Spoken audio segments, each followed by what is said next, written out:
What's this? Who's that Pokemon? Unknown Pokemon detected. Scanning. No, I am not a Pokemon, I am a person. Scan complete. Classification unknown. Oh, what are you Bipedal, doing? I literally mammal just type said Pokemon. Primary ability. Mild confusion. Do you mind? I'm not mildly confused. Updating ability. Moderate confusion. Look, you glorified calculator, I'm a human. Voice analysis. Who man? Regional variant of Mr. Mime. I am absolutely not a Mr. Mime. Belligerence detected. Look, I have a job, I pay taxes, I go shopping. Pokemon don't do that. Correction. Crocalor also shops. Okay, that's not helping. Initiating moveset analysis. 1. Sigh heavily. 2. Explain patiently. 3. Lose patience. 4. Snack Those break. aren't moves, those are just things I do. All Pokemon have things they do. Example, Psyduck, headache. Snorlax, lie down. You, tax return. That's not a move. Would you like to give your Pokemon a nickname? No. Nickname registered. Right, No. nope.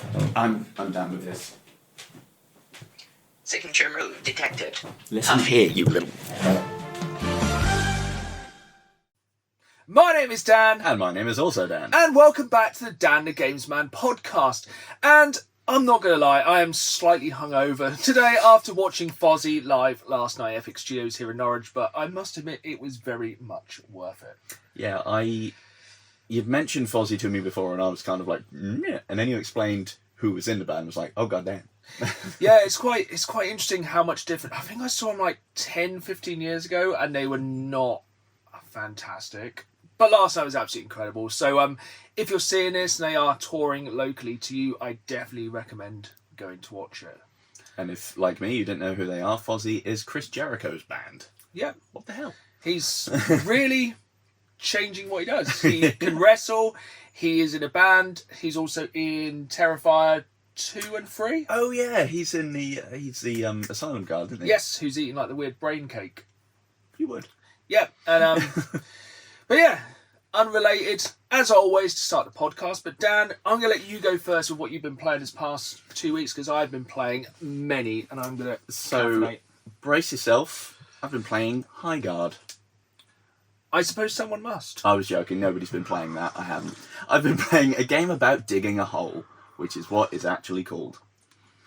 So what's it about? This may surprise you. There are holes. There's no dialogue. It's just seemingly, from what I can understand, you buy a house with the understanding that there may be treasure. Ooh. And you just start digging up your garden and tunneling somewhat to China. And Nice. it's very strange. It's addictive, but I don't know if I like it. The classic kind of game where you get addictive, but you're not sure how Yes. or why. So your shovel is like an auto shovel, and it warns you that if the battery runs out, it will explode. I tested that. It does. And you lose all of the stuff you're carrying and a massive chunk of health. So it's a roguelike. Kind of, yeah. These cups are really hard to drink out of. It's They a look challenge. I enjoy corners. Lego for the discerning man. cool. It's really hard to drink out of.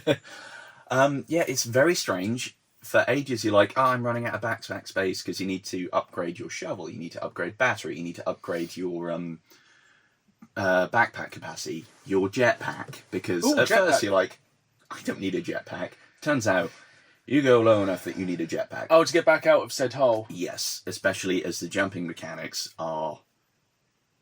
Are they obtuse intentionally? I think so, and it really makes you aware of the sort of idea that anything platforming in first person, 90% of the time you're basically wearing a refrigerator box and you don't know where you are in space. Yeah. So you don't know if there's actually enough room to get into the bit you're jumping in. So occasionally you'll just go bonk and fall back down the hole, which is very annoying. How deep are said holes? I've so far gone about 70 metres down. Okay, and so quite deep hole. yeah, I've not figured out what my end game really is. I've found several mine shafts, very fun. I've upgraded to like just a drill that now, that is where it gets kind of fun, because you just point and go brrr, nothing, and just like decimate the entire ecosystem surrounding it. Nice. It's pretty fun. You do get dynamite, That's exciting. I'm sure that ends well as well. Yeah, it goes with some slight redaction of kneecaps.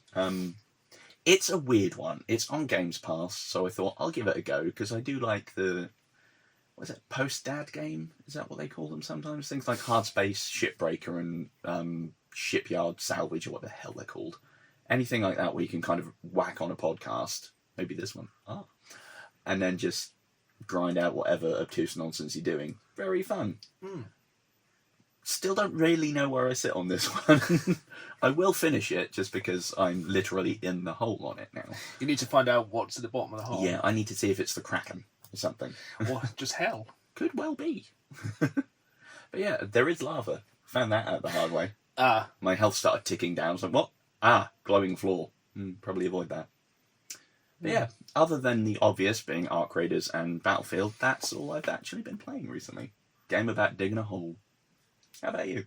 Arc Raiders, much. Yes, many. Much Arc Raiders. Really, I'm not a fan of... what's the containery place?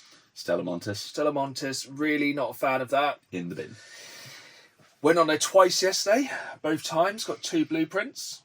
Great work. Mm-hmm. Both times got killed within touching distance of the extraction. By a shredder? No, actually by a bastion. What's that doing indoors? Exactly. It was just like, nope. And basically all its friends, the Wasp, was like, there's a guy over here. And he's like, nice one. Cheers, mate.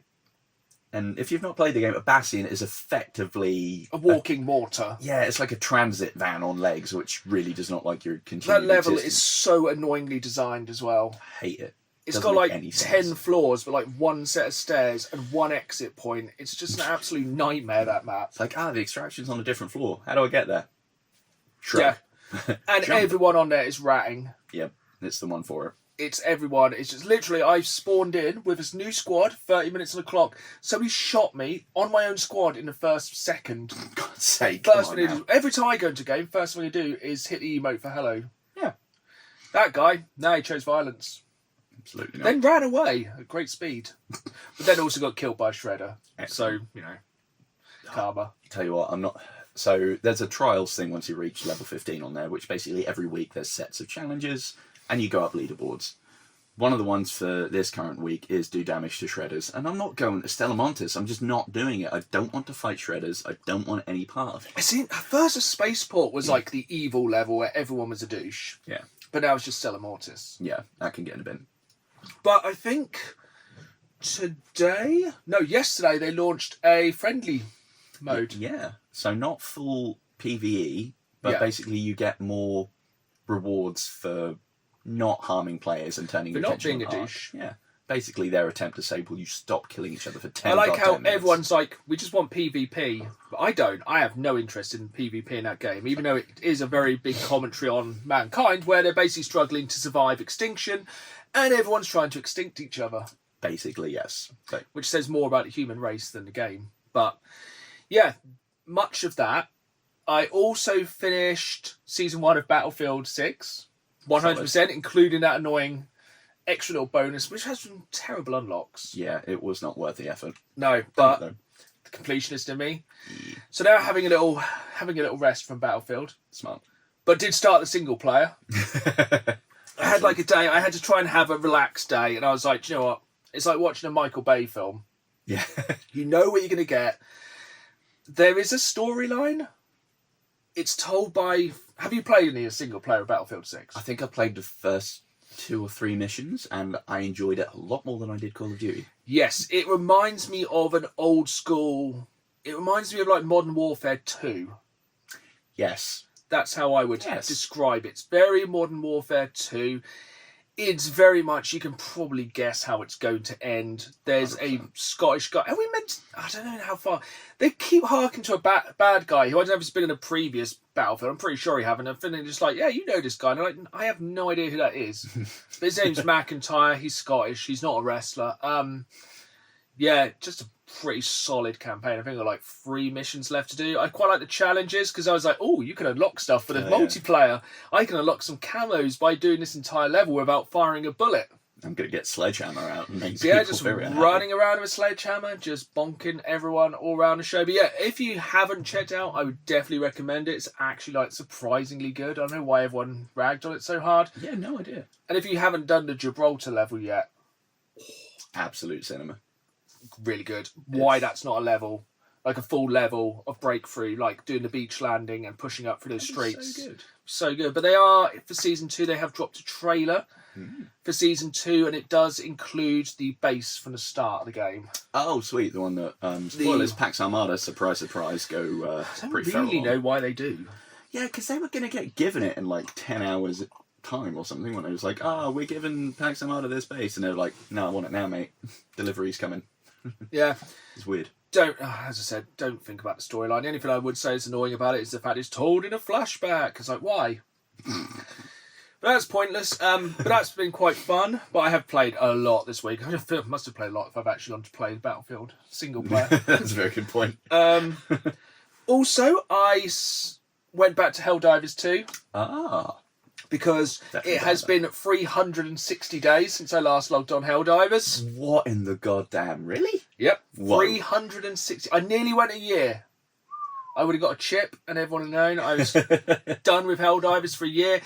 But I'm back because if you haven't seen, 2 reasons. Firstly, the attack on Cyberstan has begun. Ooh, we actually have Cyberstan now. Yep, I was on Cyberstan before we record this podcast. Can you imagine how it is? I imagine it's Malevolent Creek on steroids. Yes. Good. There's new enemies, so there's now the cyborgs. No. Yep, who also do kung fu. Yep, they will try and run at you and roundhouse you. Or Roman Reigns Superman punch you. They are annoying, but they do bleed. Like actual blood. It's pretty satisfying to blow them away. There's all your favourite like automaton enemies, the factory striders, the drop ships, the berserkers with a massive flamethrower arm. They are an absolute nightmare. There's, yes, you've got the cyborgs. You've also got a new boy who is like the... You know the big like thing in Terminator 2 on Caterpillar tracks? You see that start, it's like running over all the skulls. Yeah. That's in it now.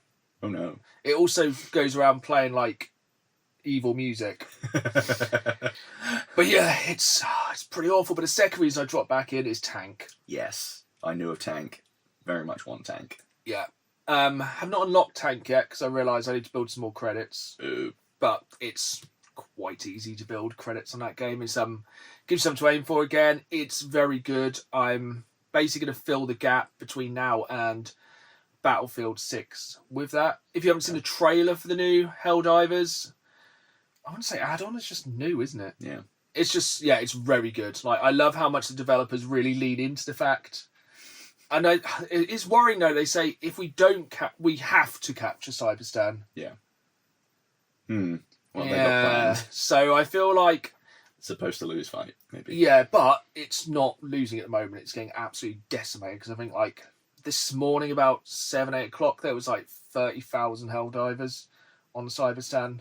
It's pretty impressive when you Brushing off the capes of the veteran divers. Yep, got my Malevolent Creek cape on. Yeah.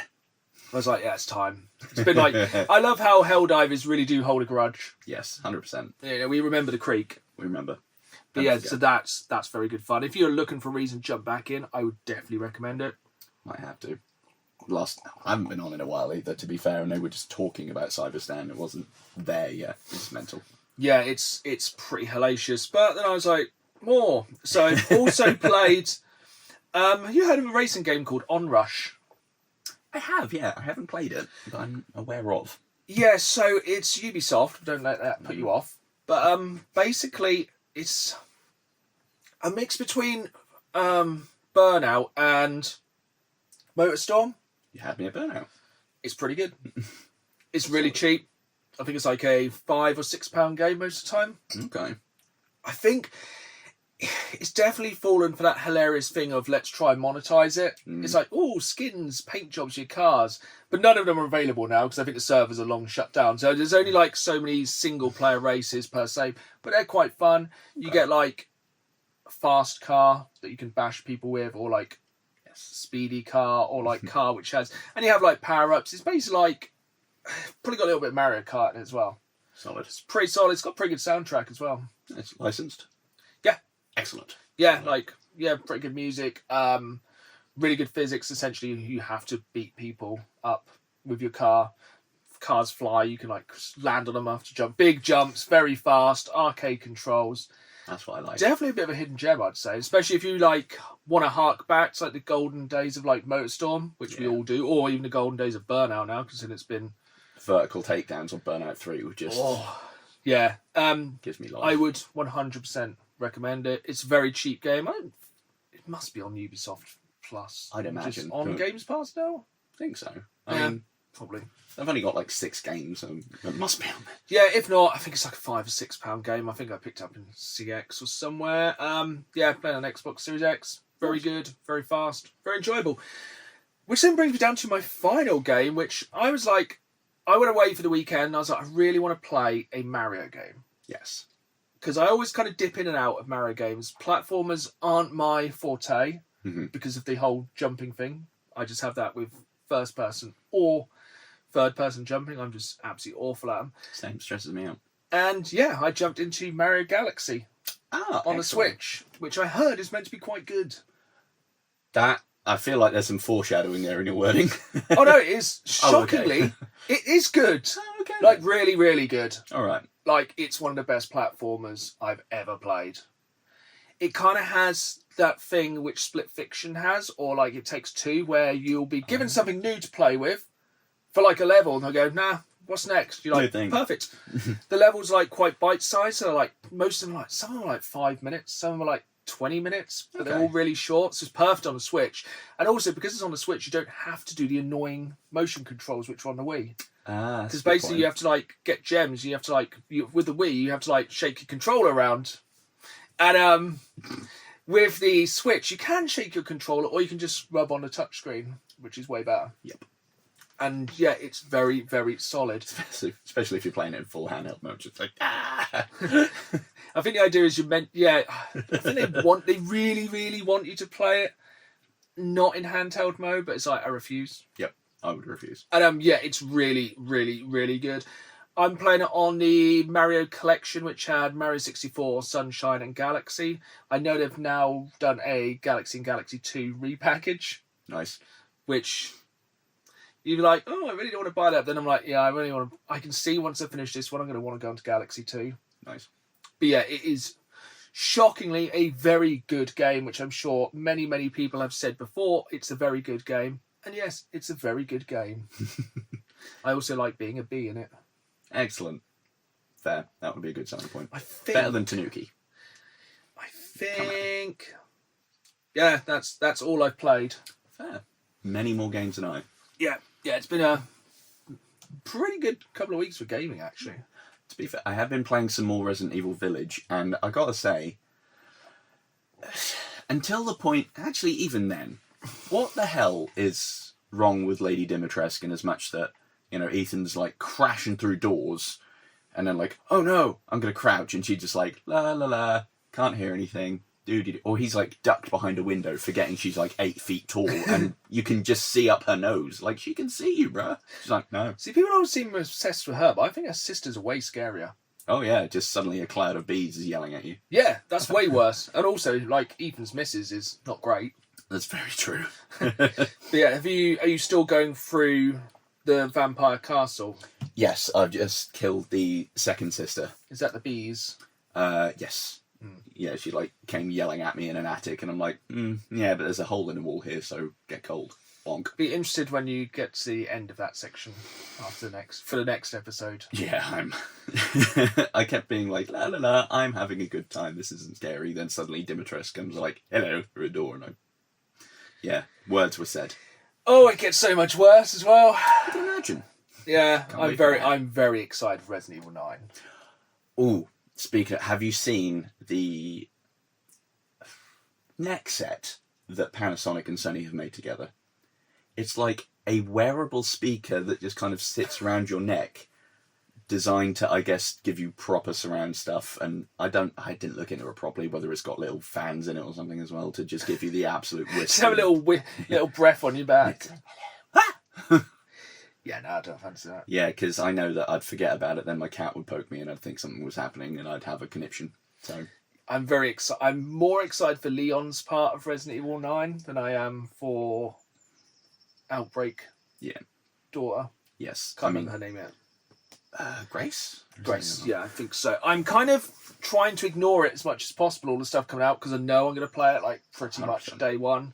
Yeah. I felt hankering for Leon's shenanigans after shooting one of the guys in the castle and village in the leg, and he dropped down and I couldn't roundhouse him, and like, disappointing. boo, 0 out of 10 stars. Resident Evil 8 has some absolutely insane moments. Like, you'll have to like try and smash through it before like 9. There's some mad bits I want to talk about. Like some really fun bits. I mean, I like the bit where he can't hold on to his hand, can he? This boy is having a bad. 7 doesn't start well. 8 loses half a hand. 10 minutes in, other hand's just gone.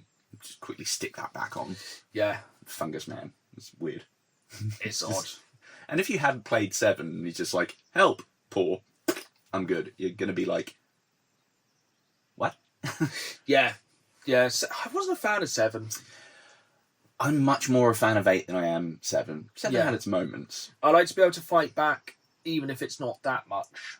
Yes. 7, I don't think it gave you the option to fight back enough. Yeah, and when you've got Screaming Grandma coming after you... And that's what I worry about with 9, with like, Grace is half the campaign. Yeah, with Shambling Blind Nightmare thing, I want to be able to do something.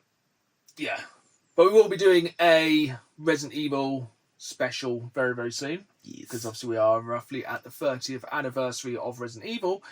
But it's not the only 30th anniversary at the moment. We're also going to be talking about 30 years of Pokemon later in this episode, which I probably should have mentioned at the start. But you'll probably guess that by the thumbnail. But we'll go on to some news. I realise we missed... Well, this is the annoying thing with filming a podcast. We're filming this on a Wednesday. And, of course, Sony are doing a PlayStation Direct tomorrow. Always happens. Happened with Capcom last time.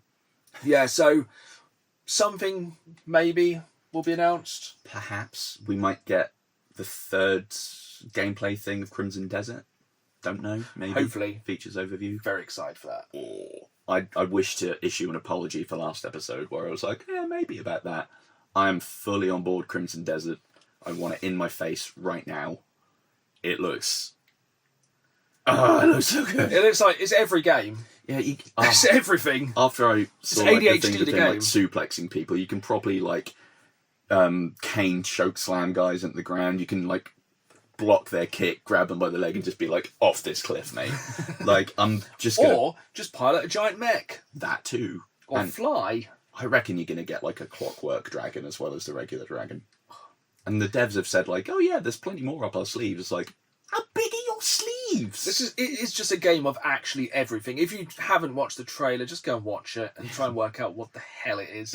Because It the looks answer great. will be invariably, yes, it is. There will be something you'll like about it. I hope they pull it off. With how much they've shown, if it somehow doesn't deliver, because they've been very transparent with at least how it plays, it's like, this is going to work. Yeah, it shouldn't not work, but pre-orders are a dangerous thing.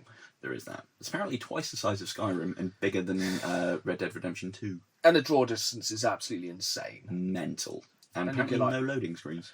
And you can like free climb like Breath of the Wild. One of us will definitely play it around launch, and we will probably talk about it at great length there. 100%. I'm going to go into vitamin D deficiency just staying indoors now. Yeah, the game's schedule is getting quite heavy. It's that time of the year where they need to maybe have a minute. But also, no, keep giving me Everyone, things. because GTA's like not now. Everyone's like, get it in. Everyone's trying to get everything released before November. We need our sales. Help. But yeah, news. News. Time for news. So, do you want to hear about the next HBO TV show based on a game IP? I do know what it is. It's Baldur's Gate. More specifically, it's Baldur's Gate 3. Yeah, specifically taking off after the events of 3, which is kind of weird because the ending isn't always going to be cut and dry. So. No, they're obviously going to have a canon ending. Which I hope it's, I don't know, just they make a secret one of Karlach being God Empress. But obviously, this is many years away, isn't it? Oh yes, many. Like, no casting's been done, but seriously. Yeah. No Astarion, no Watch. Exactly. And no Karlach, no Watch. Larian aren't involved, annoyingly. No, because they are done with it, aren't they? Yeah. It's going to be helmed by Craig, is it Mason? I don't know, the guy behind Chernobyl, which... And The Last of Us. Yes, and he's DM'd for D&D apparently before, so he should have a pretty good idea of how to tell a tale in that universe. I don't know if I would have called it Baldur's Gate 3. I absolutely wouldn't have known. I would have just called it The Sword Coast or something. Yeah. And just had it in that part of, like, the fantasy world. Yeah. I'd have centered it all around Missouri. And, actually, I'm going to stop that sentence right now. More news. Derail me, please, for the love of God. Right, did you play The Outer Worlds 2? I did, but I fell off. Not for lack of liking it. But... Same. I started it, then I fell off. And it seems like a lot of people did, because it underperformed and there won't be a third. So if it had a cliffhanger ending, that's that. Womp womp. It's annoying because it's good. Oh yeah, the universe is very fun. Like everything about, I don't know why I'd stopped playing. It was just like everything's good. I think it was fine. Yeah, it was a plate of like pretty good mac and cheese. Like delicious, love mac and cheese. Could have bacon in it though. Could have garlic bread with it. Could be more. Yeah, it was very much a plain burger, no cheese, no sauce. Yeah. Oh man, people that ordered just that scare me. Oh, imagine having a burger without ketchup. Oh, there was someone I was on a course with for a while. Like we got bought lunch, and everyone would be like, "Yeah, we're going to go for these fancy steak sandwiches." He was just like, "No burger, no salad, no nothing." I'm like, That's ooh. like serial killer material. He was from Yarmouth. No, that explains most things. Don't forget, it's Great Yarmouth. No, So yeah, it ain't. so no Outer Worlds 3. No, sad times. Kind of weird. Yes. But, I mean, with how it was doing critically, I can't say I'm particularly surprised it underperformed. No one was really talking about it, probably other than us. Yeah, I think it's a weird one. And I think the thing is, everyone just wants to totally derail, change subject as per usual. Have you finished watching Fallout Season 2?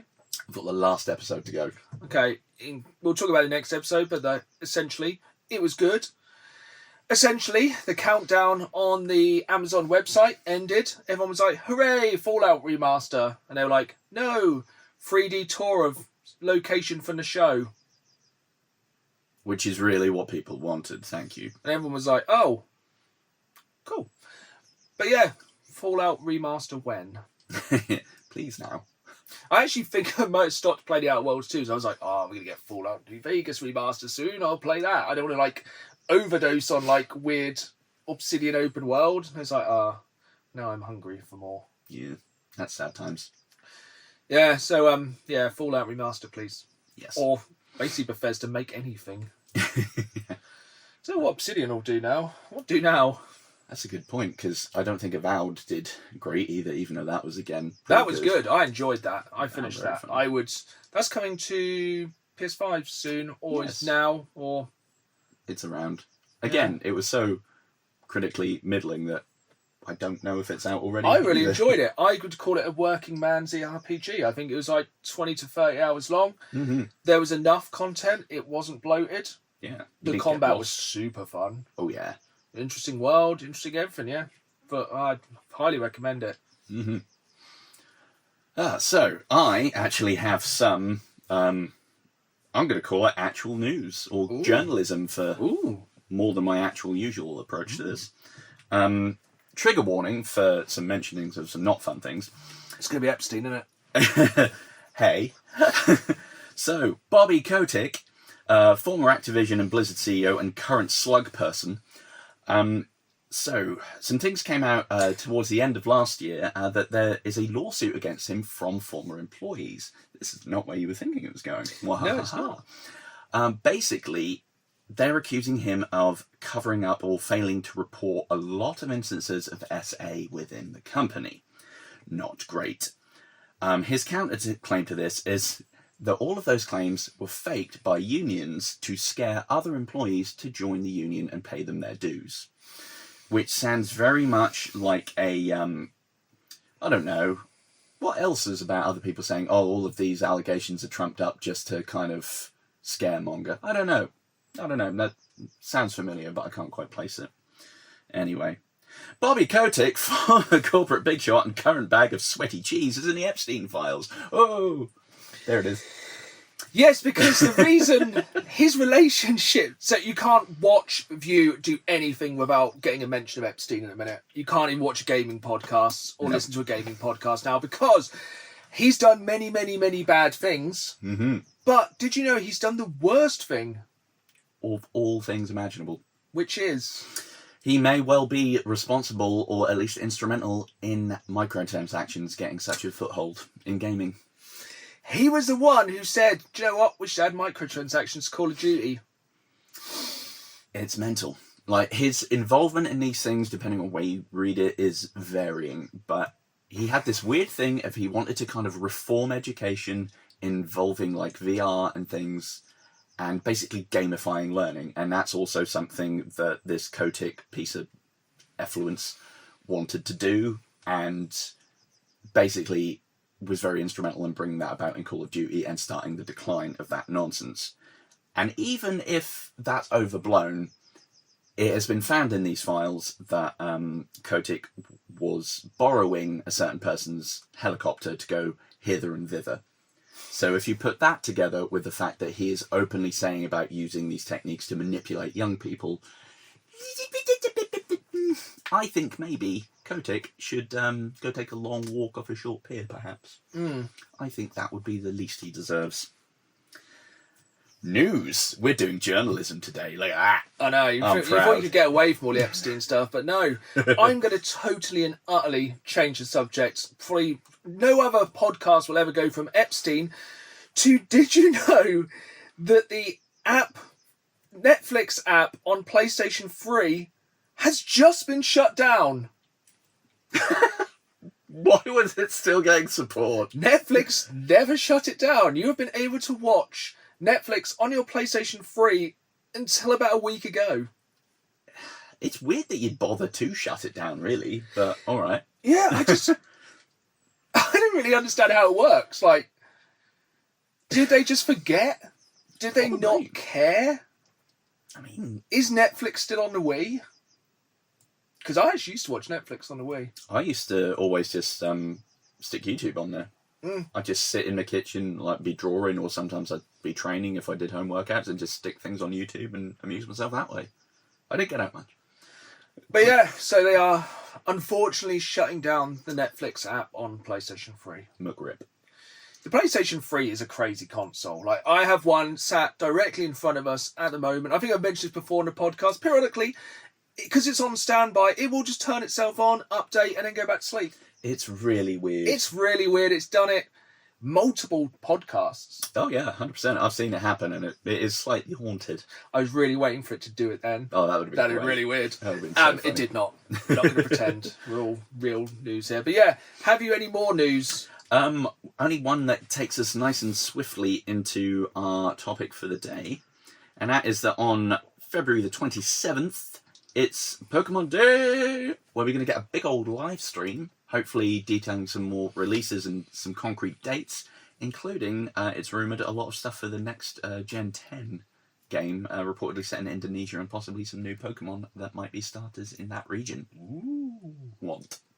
We'll definitely be talking about that. So that will be the next... probably be about a day after we do the next podcast. Which will also be the day Resident Evil drops, so we're going to be busy little beavers. Or raccoons. But before we get too deep into the pokehole, that does not sound right. Low penny. We have another story from Reddit, which my wife has hand-picked. I feel like this is going to trigger you very much. Obviously, because we're talking about Pokemon today, our story is Poke-based. Lovely. This is for the Oh My Daisies. Best of Redditor updates. Friends out of control prank cost original poster thousands plus irreplaceable memories. Uh-oh. Tifu. Ooh. I want to try and come up with a decent Pokemon pun there, but I really can't. I can't even think of a Pokemon that begins with F right now. By letting my friend who likes to prank people in my house, which resulted in him burning $8,000 of Pokemon cards. I'd burn his face.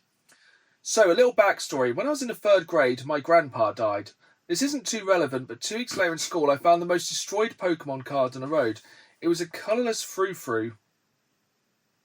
Okay, so not like a OG one. That's definitely at least like, what, Gen 3, maybe? I get sad quickly. My grandpa always had a white beard and it reminded me of him, so from that moment I decided I would collect Pokemon cards. He was also found in the road. Sorry. That's very dark. You gotta laugh. So for 8 years now, I collected close to 15,000 Pokemon cards. It's amazing how it just takes over, isn't it? It really does. Whoops. I know you guys were like, huge waste of money and stuff, but it reminded me of my grandpa, and I loved collecting stuff. So for 8 years, Christmases, birthdays, Easter, every chance I got, I would ask or get Pokemon cards. It was a mini obsession. Yeah, I think that's a mini obsession. 15,000 cards isn't quite a mini obsession. That is a maxi obsession. I'd even collected all the original cards, brackets, very expensive. Mm-hmm. This was my life. It was something I loved doing. Absolutely no.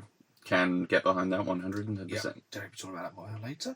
Here comes a friend. Let's call him Cole for safety reasons, because a few of their friends read the Reddit. I've been friends with Cole for a few years, 7th grade, and he knew I loved Pokemon cards. Sometime during freshman year, before lockdown, he started a prank YouTube channel. No, I hate those. I can already imagine the type of... He got a lot of views and subscribers. He would also always do mini pranks. I wouldn't get too upset, but he took it too far this weekend. So Saturday he was chilling at my house because I invited him over. Well, everything seemed normal, but he asked to go to the bathroom when we were watching a movie. I kept my Pokemon cards in my room in a closet for safety. I was going to say, I hope they weren't in the bathroom. Yeah, that's weird. Well, he was gone for a while. I didn't really suspect anything. Well, flash forward to Monday. I look in my closet and all of my Pokemon cards are gone. Quite literally all of them. How he'd snuck them out is beyond me. I wish he'd had a camera. I wish I would have had a camera. So I texted him, here's how it went. Me, hey Cole, do you know what happened to my Pokemon cards? Cole, maybe Charizard ate them. Me, Cole, I'm not messing around. Can you please give them back? They mean a lot to me and you know that. Oh, this gets worse. He didn't reply after that, and so I got a notification he posted on YouTube. It was him and his friend talking about my Pokemon cards. They snuck them by the back door and took them out. That's how they got out. Then they had 15,000 fake cards made with only the backs on them and a white front. Then they burned the rest. I understood what he meant by maybe Charizard got them. Charizard's a dragon. Not dragon type. No. Always bothers me now. I can't believe he's done this to me. He called me and said he meant to burn the fake cards but burnt the real ones on accident, which I know is true because the real ones are in a special tins. You get tins if you buy them from Walmart. I'm completely broken. His Pokemon cards were a second part of me. I sent him a huge message and he replied it was a prank and to relax. I choose violence. Mm-hmm. He destroyed $8,000 worth of cards. I'm just so broken, everyone. I blasted him on my social media. A bunch of his friends got mad at me, and a few got mad at me telling me to drop it. People were telling me to go to the forest, but I'm not that kind of person. He deleted his video, but I'm still so broken inside. All I can think about is my bent frou-frou. I cried so hard while writing this post. He messaged me the other day, calling me TA for turning his friends against him in a huge paragraph, how it's a prank gone wrong and how I needed to grow up because we're about to graduate high school and somehow Pokemon cards are for little kids. These are quite young people. Yeah, to be able to drop $8,000. Oh, there's so many edits. But everyone telling me to go to the forest and sue. The best thing that could happen is him getting charged for, or me getting $8,000 back. It doesn't get me my cards back. I'm not hellbent on revenge. Oh. I'm just sad. Oh, there's a picture of the frou-frou card. Let's have a look at the card. I would absolutely be hellbent on revenge and the money. No, that website don't work. Ooh.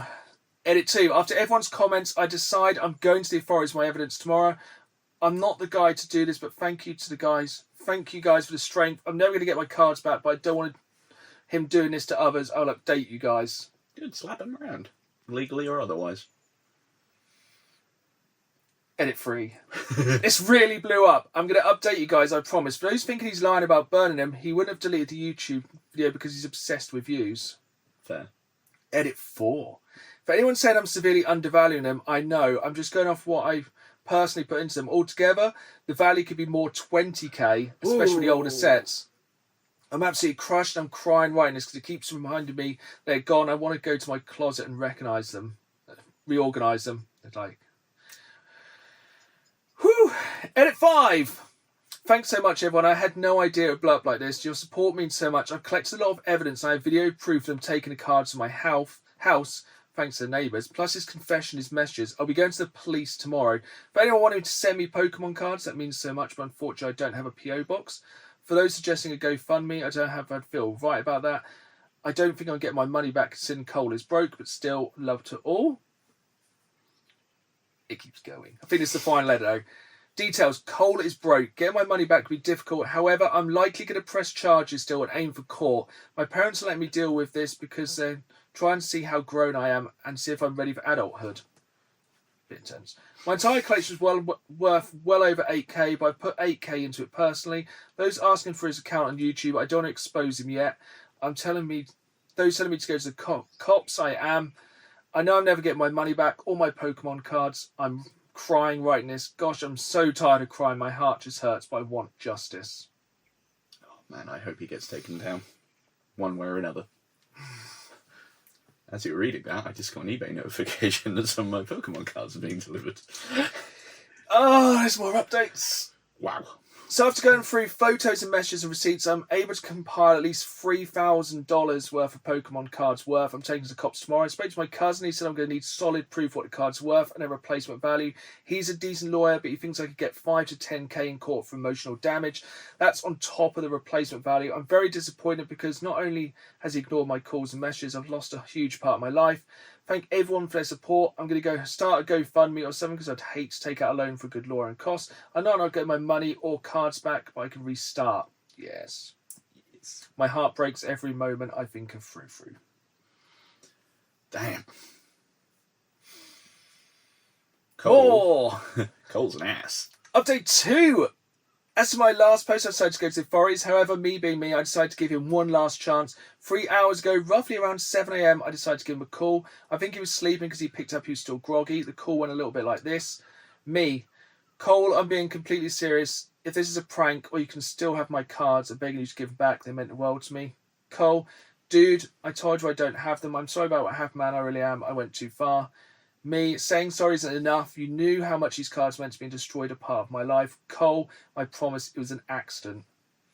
I hung up on him after a few more comments about how he was sorry. I didn't bother to bring up repayment. The anger just seemed to boil the tears away because I have a sense of justice in me. So good. Took me 2 hours to psych myself up to go to the police department.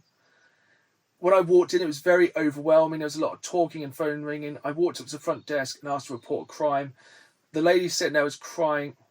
Really nice and guided me to some office. Maybe 10 minutes later, an officer comes in for an inquiry. I was telling him about what happened and it hurt me a little bit. After he asked for evidence and later helped me email everything I had to the police department and to him directly, I asked if I was sure he burnt the real cards and told him I was 80% sure. I don't know much about what will happen next. However, I was told I couldn't press charges yet and they had to open an investigation and gather sufficient evidence and go over my evidence, then they'd contact me. When I walked out of the police department, I felt like a whole new person. I think I kind of broke down again. I was silent the whole ride home. I didn't even touch the radio, which I love to do. I graciously thank everyone for your support. They have set up a GoFundMe, which I'll try and find the link for. Oh, there's so many edits. Yep, they've basically done... They have put pictures up of their entire collection. They've set up an Amazon wish list. So I guess people can buy them cards. Although you could get any cards on Amazon. No. There's a lot of edits. This is a long one. Finale. Cole gets what's coming to him, but only after Whoa. Burn my Pokemon cards and assault me. Get fined a year's probation and pay me $6,000. For those wanting past posters, look up ex-friend who burned 8,000. Right, this is the final update. For those patiently waiting for an update, here I am. Starting off, maybe 2 weeks after my last post, I was assaulted. I was in the hospital for a few days, but all in all, it was a minor fracture on my ribs and a broken finger. This was done by Cole and a friend of his. Cole was arrested, and I was just terrified of all the attention I was getting from the people in my life, news articles and YouTube videos. It didn't take long for it to swirl around my school. I deleted most of the posts, but you can still find them. I never wanted this to blow up as much as it did because the attention it got really wasn't worth it. But anyone who messaged me asking for an update, I gave it to him, telling him Cole was arrested and he's been charged with assault. This is absolutely insane, this story. For the justice everyone's been waiting for, the courtroom wasn't all that. It wasn't like the movies where it was just a gotcha moment. Cole paid me as obsessed monster that he did me a favour as his true friend because Cole was a first-time offender for the assault. He got a year's probation and a fine. In a small claims court, he was ordered to pay $6,000 back because it was all I could technically prove he destroyed. The police actually pulled the video from his laptop, and in the video you could see heaps of cards being burnt. But because he couldn't be properly identified, there wasn't much to be done. I'm not angry anymore. At first I was destroyed, but after everything that's happened all in media, I knew there was people out there who cared. If you're done reading this, the internet knows you as Cole. I know you're reading this. The internet knows you as Cole. I've done my best not to dox you in, and I've done a pretty good job. You took something you knew I loved and destroyed it, when in reality the only thing you destroyed was our friendship. I forgive you for what you did. I won't ever forget what you did, but go ahead and create a video on your YouTube explaining your side of events. I bet it would go viral. Is that what you want, to go viral? Make a video, send me the link, and I'll post it here for everyone to see. Let the people make their own decision on who the real monster is. I mean, there's two sides to every story, right? Anyway, good luck, and I hope both sides of your pillows are always warm. Brilliant. I started recollecting Pokemon cards. I mean, it's in no way as impressive as it was, but I'm rebuilding it. I'm also making a lot of new friends, applying to colleges, moving on. I know this isn't a pro-justice, pro-revenge ending everyone wanted, but it's the ending I was given. Thank you to all for staying with me. For the 10 million people who read the original post, thanks for listening. And in conclusion, he gets a year's probation and a fine and has to pay $6,000. Damn. I like that he's trying to paint the collector as some sort of crazed mental when Cole is the one that went and assaulted them for... Get in the bin. I did not expect that to go how that went. What an ass. Cole, whatever the hell you go by. Ugh. Disclaimer, that wasn't me. That was not my YouTube channel. Anyway. That was a lot. That was a lot. That was a lot. Let's talk about something happier. Yes. Do you want some weird Pokédex entries? 30 years of Pokemon. Yes. That is terrifying. Yeah. What's worse is my earliest memory of Pokemon is playing Pokemon Red. The first game released here in the UK in high school. Yeah, I on the original Game Boy. I remember borrowing someone's Game Boy and playing Pokemon Blue. Terrifying. Yeah. Terrifying times. Makes me age just thinking about it. What was your starter? I reckon that'd have been Bulbasaur. Yeah, I was Charmander. Strong. Yeah. Even though my brain was like, Big Dragon, Charizard. Yeah, I think I always had red. My friend had blue. I think he had a pretty powerful Venusaur by the end. Nice. But yeah, I played it to death. Yes. I was there in the trenches for all of the original rumours of what you could do. Yeah, the just random... did this and crouch here and... Oh. It was Mew. Yeah, getting Mew, trying to find like the hidden Pokemon. Yeah. All the weird urban myths, playing it with link cable. It's actually amazing it was released on the Game Boy like so late. To be fair. And I remember just faffing around with someone for a bit, and then I caught some just random Pokemon but renamed them Missing No. Oh, now that was a fun prank because if you caught that and then saved your game, it would corrupt it. So yes. I thought the game was buggered. Yeah, it wasn't. I was just messing with them. That's quite mean. Not the level of burning $8,000 worth of Pokemon cards. Ultimately harmless. And then I did play Pokemon Yellow. Yes, same. That was the one I put most time into, to be fair. Back then I just didn't really get it. I was like, it's basically the same, but now Pikachu. Yes. Which I still think is the worst of the 4 starters, per se. Kind of, yeah. Yeah. Although, did you know the original sort of mascot was meant to be Clefairy? Oh, I'm glad it was not. I know, right? That would have been a lot worse. Do not like. And then I had a bit of a break from Pokemon. Same. I think I got back in around Heart Gold, I think. I think I had about 20 years off then. Damn. I think the next time I actually... So I know my brother, who's younger than me by like over 10 years, he was playing it on Game Boy, Nintendo DS. Nice. I was like, wow, that looks pretty cool. Yeah. And it was actually when my wife started playing Pokemon Sun and Moon on the 3DS, I looked at it again and went, whoa, that looks really good now. Yes. Because not seeing anything really between that time. Yeah. Actually, there was one other game I played. Pokemon Stadium on the N64. Yes. That was something impressive. else. That was very And cool. Pokemon Snap. Always forget about Snap. Very Yeah. fun. Recently replayed down on Nintendo Switch. Not fantastic. Not the one. But yeah, I had a very long time. So, Heart Gold.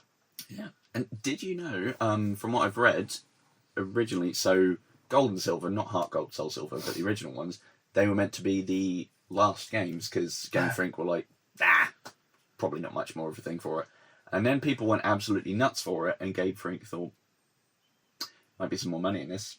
Yeah. And here we are. It's kind of unhinged. Speaking of money, we are both quite avid Pokemon card collectors now. Yes, very much so. Again, I think with that, I had about 25 years off. Yeah. Because I think I started with the 2-player start set. Mm-hmm. Then I got the Mewtwo deck. Because that was always my boy. Mm-hmm. Like, by far the most powerful Pokemon in Red and Blue. Oh, yeah.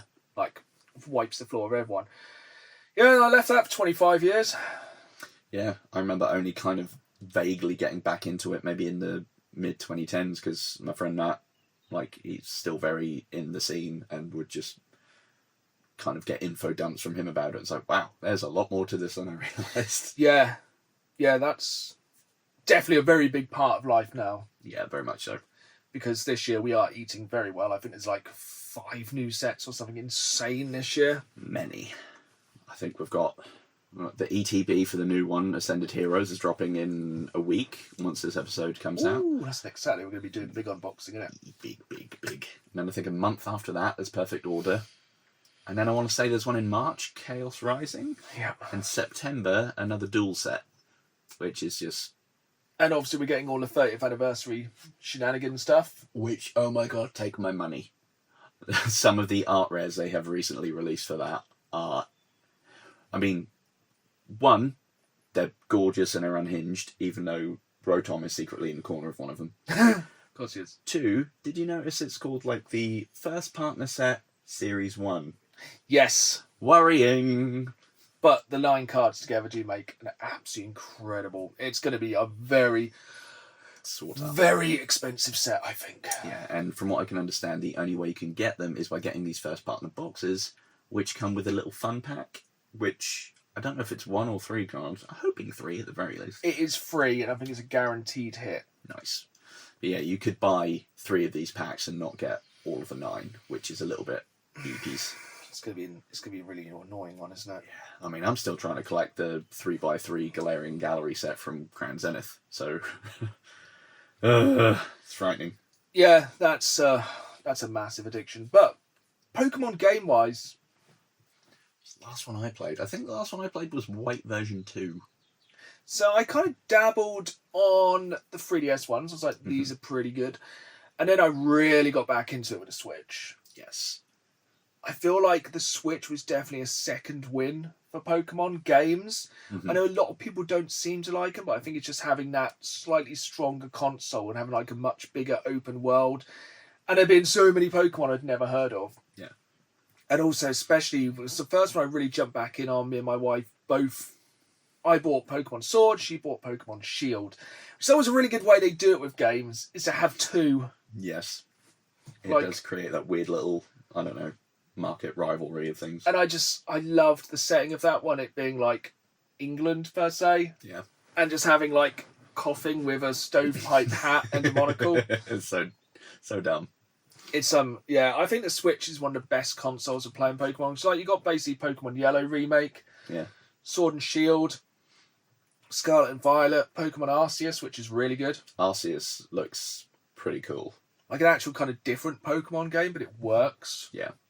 I just like the idea of them just being like, no, you're not hunting me, I'm hunting you. So, Yeah, that's definitely a really good one to play. And I haven't jumped into ZA. Mm-hmm. I've heard conflicting things about it, to be fair. I think it's one of those ones that everyone seems to be quite happy to rag on, Mm. but I don't think there's any reason to. Probably not, no. It's probably just that Mega Evolutions were paywalled behind extra things, or later. Yeah, which is a little bit. There's always like the whole thing with Pokemon of them. It will cost money. Yeah, blame Kotick and Epstein. But yeah, I don't think Pokemon's ever been bigger than it is at the moment. I really don't think so. I mean, at the minute we've got the thing in the Natural History Museum in London, mental. There's another big thing going on at the London Excel later in the year. Poke Park in Japan just opened. Which looks incredible. And it's just snowed there. It looks very fun. Oh, that's so good. Looks adorable. And they've got a Pokemon Center on site, so all of the exclusive gear. Gimme. Oh, I could just go with an empty suitcase. I think so. Did you have some more Pokemon things to bring to the table? I did. I tried to find a nice mix of interesting and weird Pokédex entries. Some of these are so weird. So, one that comes to mind that I did find that I want to bring up because you mentioned Pokemon Stadium, and that is... Ponyta. This one's just dumb rather than, cursed. Capable of jumping over the Eiffel Tower in a single giant leap, its hooves are 10 times harder than diamonds. What? Cool. Why? And how is that viable? And even if the hooves are hard, if it jumps that high and lands, it's probably going to shatter its legs. Which would be quite a funny episode of the anime. It's kind of brought up a lot more questions. Many. Did a Ponyta jump over the Eiffel Tower? I mean, ZA is the one to check for that, because that's set in kind of Paris. Maybe that's what happens. Oh, that would be fun. But yes, one of the weirdest, I don't know, but kind of unhinged ones, definitely. Phantom. Fun little ghost tree stump. Ooh, it's cute. But is it? So, the Pokédex entry in Pokemon Sapphire, according to old tales, these are possessed by the spirits of children who died while lost in the forest. Of course they are. I mean, buckle up, because there's more things like that. Pokemon has a real obsession with dead children. Very much so, which for something that's meant to be all cutesy, kind of weird. But yeah, I'm sure you're going to bring up at least 3 or 4 more Pokemon are linked to dead children. oh yeah, I mean, this one, not dead children, but suddenly takes it from being a weird little plant dude to that's sinister AF. Cacturn. In Ruby, or Omega Ruby, packs of them follow travellers through the desert until the travellers can no longer move. Creepy. Look at the Emerald entry. It lives in deserts. It becomes active at night when it hunts for prey exhausted from the desert's heat. Okay, so it does just eat them once they pass out. Why? So it's like a weird vulture cactus. Effectively, yeah. You can just imagine just a pack of cactuses waiting like he did yet. And got to eat his knees. Slightly nicer one, I guess. Beware. Giant, cute, bear, red panda looking guy. So, from Pokemon Moon, this Pokemon has a habit of hugging its companions. Aww. Many trainers have left this world after their spines were squashed by its hug. I knew it was going to end in death. Pretty much all of them are, spoilers. This one really got me, because it's one of the first ones I came across that is explicitly saying that there's almost a species gap coming here. That's Frostlass. in Legends Arceus, a Pokemon inhabited by the soul of a human woman who died bearing a grudge in the snowy mountains. That's weird. That's very peculiar. Yeah. And back to the old, tried and tested Drifloon. Pokemon Sun, stories go that it grabs the hand of small children and drags them away to the afterlife. It dislikes heavy children. An Ultra Sun, its round body is stuffed with souls and expand each time it leads someone away. Gosh. So again, it's saying it basically kills people to fuel its own ballooniness. Which is a Sandcastle one? Because is that on your list? Yes, it is. Sandygast and Power Sand. Very unpleasant. So, Pokemon Sun, possessed people controlled by this Pokemon transformed its Sandmound into a castle. As it evolved, its power to curse grew even stronger. And then if you look at Pokemon Moon, buried beneath the castle are masses of dried up bones from those whose vitality it has drained. I like how it never says they're dead. Yeah, just very heavily implies. Although this one at least doesn't kill people. Lampent. Nice little ghost Pokemon. So in Pokemon X and Y, the Pokédex reads, the spirits it absorbs fuel its baleful fire. It hangs around hospitals waiting for people to pass on. What? So it doesn't kill. It doesn't kill. I don't think many of them kill. They just kind of wait till people are dead. Effectively, yes. This one, no one dies in this, but it's weird. Appleton. Another one that's peculiar in the fact that Charizard, not a dragon. Appleton, dragon. Why? Capable of distorting... reading ahead. Its body is covered in sweet nectar and the skin on its back is especially yummy. Children used to have it as a snack. Oh, so we've gone the opposite way now. Yeah, So now children are eating Pokemon. Just flensing strips off of their effectively pets and eating them for fun. This one's someone misunderstanding the task, but their heart's in the right place. Gardevoir. In Pokemon Sapphire, capable of distorting dimensions to create a small black holes and will protect its trainer at the risk of its own life. So imagine you're just, putting away the dishes and a glass is about to drop on your head. Gardevoir is going to make a black hole and yeet you across the world just to make certain you don't get a bump on the noggin. A little bit weird. Yeah. My last one, at least for today. God, there are so many. Mimikyu. Everyone knows Mimikyu's a little bit weird. Ultra Moon's entry has a gust of wind revealed what hides under this Pokemon's rag to a passing trainer, who went home and died painfully that very night. So gaze upon it and be effed in the chat, basically. Do you know what? I really thought talking about Pokemon wouldn't be the darkest thing in this podcast, but somehow Pokedex entries are darker than Epstein. They're so unhinged. Some of them are just silly. I can find some more silly ones, but like the cursed ones are just so fast and furious. It's mental. You throw a stone and you can't really miss. They're all odd. Although, as far as I can tell, unproblematic. Geodude. The dude abides. He's just a dude. He's a dude. And speaking of, if you want to hear me and possibly Dan talking about more Pokemon, join me on my YouTube channel, Dan the Games Man, for the Pokemon 151 Challenge, where I am trying to catch them all and seemingly not die in the doing of trying to find a full art of the original 151 Pokemon cards. Very fun challenge. Very fun challenge. You will see some fantastic stores and, spoiler alert, hopefully no one will die along the way. I'm staying away from sand. Yeah, sand and hospitals, seemingly. Yeah, and balloons. Most things, effectively. But that's all we have time for today. We will be back in 2 weeks with more news and more weird stories and probably some more weird Pokedex entries. I reckon. I'll try and find a few that are slightly less grim. So yeah, I hope you enjoyed this episode. If you did, hit that like button if you're watching on YouTube. Make sure you subscribe for new videos every Saturday live at 5, as well as bonus content further week. And if you are listening to us, make sure you hit that follow button and please leave a review if it's 5 stars. If not, just keep it to yourself. But it's goodbye from me. And it's goodbye from me. And as always, keep playing the game. See you all soon.